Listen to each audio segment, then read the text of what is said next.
ज़रूरी नहीं है कि सभी लोग हमें समझ पाएं दोस्तों, क्योंकि तराजू सिर्फ वज़न बता सकता है, क्वालिटी नहीं। नमस्कार दोस्तों, मैं ज्योतिष आचार्य वासुदेव मिश्रा आपका अपने चैनल सत्य की खोज में हार्दिक अभिनंदन करता हूं। दोस्तों, आज का यह ज्योतिष का कार्यक्रम आप लोगों के लिए, हाँ जी, मिथुन राशि वालों के लिए बेहद ही ज़्यादा खास और विशेष रहने वाला है। आज हम बात करेंगे सितंबर महीने के अंतिम सप्ताह के साप्ताहिक राशिफल के बारे में। जी हाँ दोस्तों, आप लोगों के लिए 25 सितंबर से लेकर के 30 सितंबर तक का समय कैसा रहेगा। इस समय आपके जीवन में कौन कौन से बड़े परिवर्तन हो सकते हैं, आपके मन में उठ रहे उन तमाम प्रकार के सवालों के उत्तर आज आपको इस वीडियो में जानने को मिलेंगे। इसलिए दोस्तों, वीडियो को बिल्कुल भी मिस ना करें और अंत तक देखिए। दोस्तों, यह जो ज्योतिष का कार्यक्रम है, यह आपकी जन्म की राशि चंद्र राशि पर आधारित है। अगर आपको अपनी जन्म की राशि मालूम नहीं है तो आप इसे अपनी प्रचलित नाम राशि के आधार पर समझ सकते हैं। और अगर आप अपनी जन्म कुंडली पर हमसे परामर्श लेना चाहते हैं तो वीडियो के डिस्क्रिप्शन बॉक्स में और वीडियो के अंदर आपको नंबर मिल जाएगा, जहां से आप संपर्क करके अपनी जन्म कुंडली पर परामर्श ले सकते हैं, यानी कि अपनी जन्म कुंडली का विश्लेषण करा सकते हैं। तो दोस्तों, चलिए फिर करते हैं शुरुआत और जान लेते हैं आपके लिए सितंबर महीने का अंतिम सप्ताह कैसा रहेगा। सबसे पहले ग्रहों की स्थिति का ज्ञान होना बेहद ही आवश्यक है। तो देखिए दोस्तों, आपकी राशि से यानी कि मिथुन राशि से शुक्र महाराज दूसरे भाव में गोचर करेंगे, बुध महाराज तीसरे भाव में गोचर करेंगे, जबकि मंगल और सूर्य की युति आपके चतुर्थ भाव में पूरे सप्ताह देखने को मिलेगी। तो वहीं कुंडली के पंचम भाव में केतु का कब्जा पूरे सप्ताह रहेगा। वहीं आपके भाग्य भाव में भाग्य के अधिपति खुद शनि महाराज वक्री अवस्था में भाग्य भाव में पूरे सप्ताह गोचर करेंगे, जबकि आपके लाभ स्थान में यानी कि 11वें भाव में राहु और गुरु चांडाल दोष का निर्माण किए हुए हैं। तो दोस्तों, इस प्रकार से आपके लिए पूरे सप्ताह ग्रहों की स्थिति रहेगी। अब इन्हीं ग्रहों के गोचरीय प्रभाव का विश्लेषण करके आपके लिए कुछ महत्वपूर्ण भविष्यवाणी तैयार की गई है। इनमें पहली महत्वपूर्ण भविष्यवाणी आपके स्वास्थ्य को लेकर के है। तो देखिए दोस्तों, लग्न जो होता है वह आपकी सेहत को बताता है, आपकी इम्यूनिटी सिस्टम को, आपकी रोग प्रतिरोधक क्षमता को। और लग्न के अधिपति बनते हैं बुध महाराज, कुंडली के तीसरे भाव में पूरे सप्ताह गोचर करेंगे। और दोस्तों, जो कुंडली का तीसरा स्थान होता है वह आपके पराक्रम का होता है, हार्ड वर्क का होता है, एफर्ट का होता है, मेहनत का होता है, साहस का होता है, और कहीं ना कहीं आपके कम्युनिकेशन स्किल्स का कारक ग्रह होता है। इसके अलावा दोस्तों, यह जो स्थान होता है यह आपके रिश्तों में छोटे भाई बहनों का प्रतिनिधित्व करता है। तो देखिए, बुध महाराज आपके लग्न के अधिपति बन करके तीसरे भाव में गोचर करेंगे, तो इस समय आपको थोड़ा ज़्यादा भाग दौड़ करनी पड़ेगी, चाहे कार्य क्षेत्र को लेकर के हो या फिर पारिवारिक संबंध को लेकर के, जिसकी वजह से आपका स्वास्थ्य भी प्रभावित होने वाला है। इसलिए दोस्तों, इस समय कार्य करते समय, खान पान करते समय आपको विशेष रूप से ध्यान देने की ज़रूरत है। किसी भी प्रकार से स्वास्थ्य डैमेज करने का प्रयास ना करें। तो वहीं दोस्तों, आप लोगों के लिए दूसरी महत्वपूर्ण भविष्यवाणी आपकी शिक्षा को लेकर के है। तो देखिए, जन्म कुंडली का जो पंचम स्थान होता है वह आपकी शिक्षा का होता है, और पंचम स्थान के मालिक बनते हैं शुक्र महाराज। कुंडली के द्वितीय स्थान में चंद्रमा के घर में पूरे सप्ताह गोचर करेंगे, और पंचम स्थान में केतु का प्रभाव पूरे सप्ताह देखने को मिलेगा। तो ऐसे में दोस्तों देखिए, जो दूसरा स्थान होता है वह धन का स्थान होता है, कहीं ना कहीं प्राथमिक शिक्षा का भी होता है।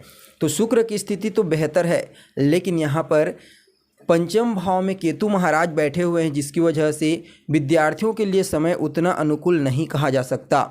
इस समय उनका मन पढ़ाई से डाइवर्ट होगा, पढ़ाई लिखाई में विद्यार्थियों का मन बिल्कुल भी नहीं लगने वाला है। इसके पीछे कारण समझिए, क्योंकि ज्ञान के कारक देवगुरु बृहस्पति भी चांडाल दोष से ग्रसित हैं, और इस समय चतुर्थ भाव में भी सूर्य और मंगल जैसे दो पापी ग्रह का कब्जा है। इसलिए मानसिक स्थिति इस समय बिल्कुल भी स्थिर नहीं रहेगी। इसलिए विद्यार्थियों को सलाह दी जाती है कि इस समय विशेष रूप से ध्यान केंद्रित करके पढ़ाई लिखाई करें, तभी जाकर के उन लोगों को विशेष रूप से सफलता की प्राप्ति होगी। तो वहीं दोस्तों, आप लोगों के लिए तीसरी महत्वपूर्ण भविष्यवाणी आपके प्रेम जीवन को लेकर के है। तो देखिए जन्म कुंडली का पंचम स्थान ही होता है आपके प्रेम जीवन का, और पंचम स्थान के मालिक बनते हैं शुक्र महाराज। कुंडली के दूसरे भाव में पूरे सप्ताह गोचर करेंगे और पंचम स्थान में केतु का प्रभाव देखने को मिलेगा। तो ऐसे में दोस्तों जो लोग रिलेशनशिप में हैं उन लोगों के लिए यह समय उतना अनुकूल नहीं कहा जा सकता।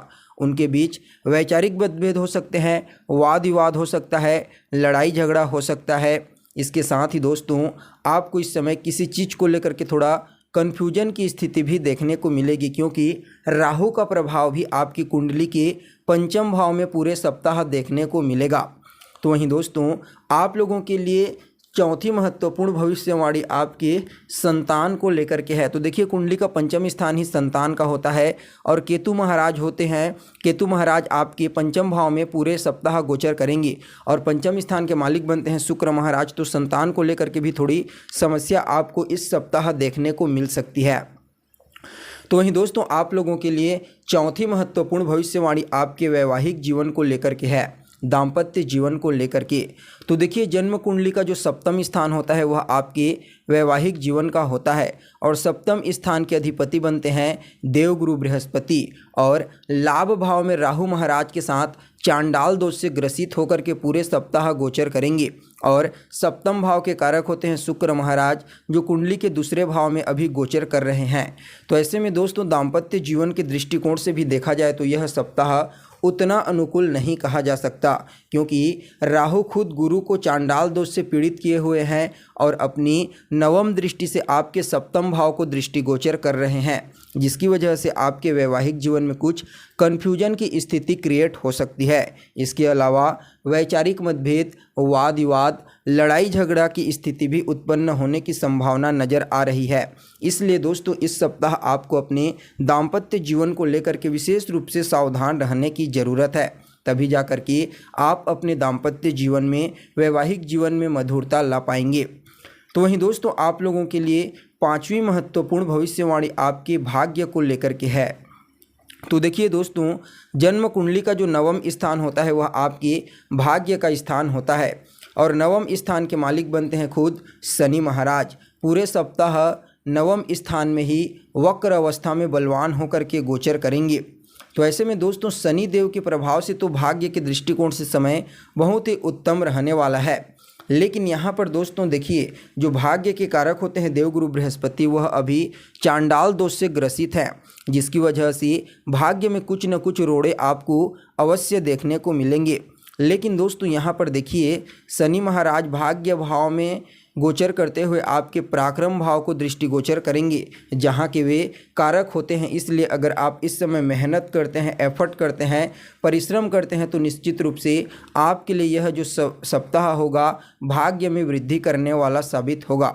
यानी कि अगर आप मेहनत करते हैं तो निश्चित रूप से शनि देव के प्रभाव से आपको अपने भाग्य का साथ देखने को मिलेगा और भाग्य से संबंधित जितने भी चीज़ें होती है, जैसे कोई नया बिजनेस करना, कोई नया कार्य करना, कोई मकान खरीदना, गाड़ी खरीदना, वाहन खरीदना, भूमि खरीदना, भवन, कुछ भी चीज़ आप नया करना चाहते हैं तो उसके लिए समय बहुत ही बढ़िया नज़र आएगा। अगर आप थोड़ी टेक्निकल माइंड का रहते हैं तो निश्चित रूप से यह जो समय है बहुत ही फायदेमंद आपके लिए साबित होगा। हालांकि बुध देव आपके राशि के स्वामी बनते हैं, इसलिए आपके अंदर जो कम्युनिकेशन स्किल्स है अन्य लोगों के अंदर देखने को नहीं मिलती। तो वहीं दोस्तों इस समय आपको कुछ धार्मिक यात्रा करने का मौका भी प्राप्त होने वाला है, चाहे वह परिवार के लोगों के साथ हो या फिर दोस्तों के साथ। तो वहीं आप लोगों के लिए छठवीं महत्वपूर्ण भविष्यवाणी आपके कर्म क्षेत्र को लेकर के है। तो देखिए दोस्तों जन्म कुंडली का जो दसम स्थान होता है वह आपके कर्म क्षेत्र का स्थान होता है और दसम स्थान के अधिपति बनते हैं देवगुरु बृहस्पति। कुंडली के लाभ भाव में पूरे सप्ताह राहु के साथ चांडाल दोष से ग्रसित होकर के गोचर करेंगे। तो ऐसे में दोस्तों और आपका कर्म स्थान जो है वह शनि और राहु से पाप कर्तरी दोष में भी फंसा हुआ है।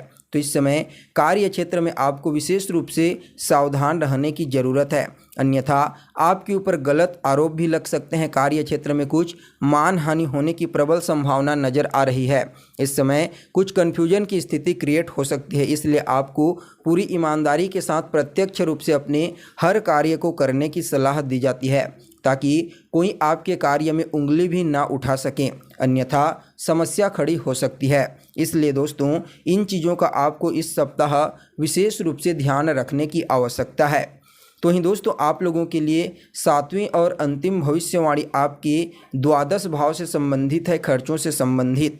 तो देखिए जो द्वादश स्थान होता है वहाँ के अधिपति बनते हैं शुक्र महाराज, और अभी वर्तमान समय में वह पूरे सप्ताह द्वितीय भाव में गोचर करेंगी। तो ऐसे में दोस्तों आपको विशेष रूप से अपने खर्चों पर कटौती करने की ज़रूरत है, अन्यथा आप अपने संचित धन का भी नाश कर सकते हैं। इसका विशेष रूप से आपको ख्याल रखने की आवश्यकता है। कुल मिलाकर के देखा जाए तो कुछ चीज़ों को लेकर के आपको इस सप्ताह सावधान रहने की ज़रूरत है, तथा बाकी जितने भी चीज़ें हैं वह बैलेंसिंग रूप से आपके जीवन में रहने वाली हैं। लेकिन फिर भी इस सप्ताह को बेहतर बनाने के लिए कुछ उपाय आपको अवश्य करना चाहिए। तो दोस्तों बुद्ध देव के बीज मंत्र ओम बूम बुद्धाय नमः, इसका रोजाना 108 बार जाप करें। शुक्र के बीज मंत्र ओम सुम शुक्राय नमः, इसका रोजाना 108 बार जाप करें। और शनि के बीज मंत्र ओम सम शनिश्चराय नमः, इसका 108 बार रात के समय जाप करें। आपके लिए यह सप्ताह बहुत ही अनुकूल रहेगा।